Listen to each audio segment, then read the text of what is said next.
Milí přátelé, s končícím rokem 2024, který byl pro naši školu opět velmi náročný, bych vám rád upřímně poděkoval za vaše úsilí, snahu, trpělivost i za veškerou vaši práci.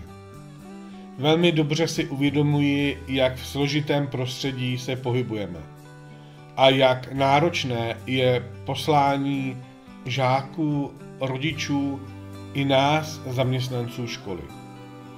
Veškerá naše činnost, stejně jako veškeré kroky vedení školy, jsou podřízeny našemu společnému cíli, kterým je kvalitní vzdělávání a výchova našich dětí, tedy těch, kteří jsou pro nás nejcennější.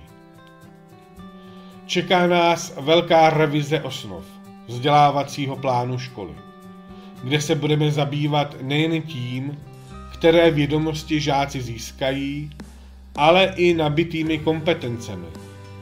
Budeme se snažit, abychom naše žáky připravili na život v dnešním proměnlivém světě. Prožíváme dobu vánoční. Díváme se na Betlém s Ježíškem.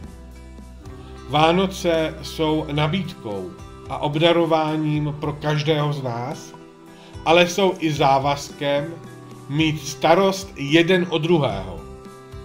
Vánoce nám nepřináší věčný mír, ani ve světě, ani v rodinách, ale ani ve škole. Vánoce jsou světélkem v těžké cestě životem. Každý z nás zažil chvilku strachu, smutku nebo beznaděje. Temnotu neschopnosti se rozhodnout. Škola neumí nabídnout dětem kompetence, že jim je vše hned jasné, pochopitelné a hned vše umí. Škola není sluncem, které rozptýlí všechnu tmu. Škola ale může být svítilnou, která vede kroky nocí, a to na cestu stačí.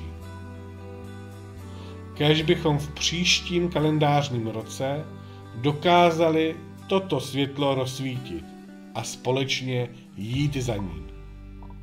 Dovolte mi, abych vám popřál klidné a příjemné Vánoce a do roku 2025 pevné zdraví, hodně sil, energie a co nejvíce radosti.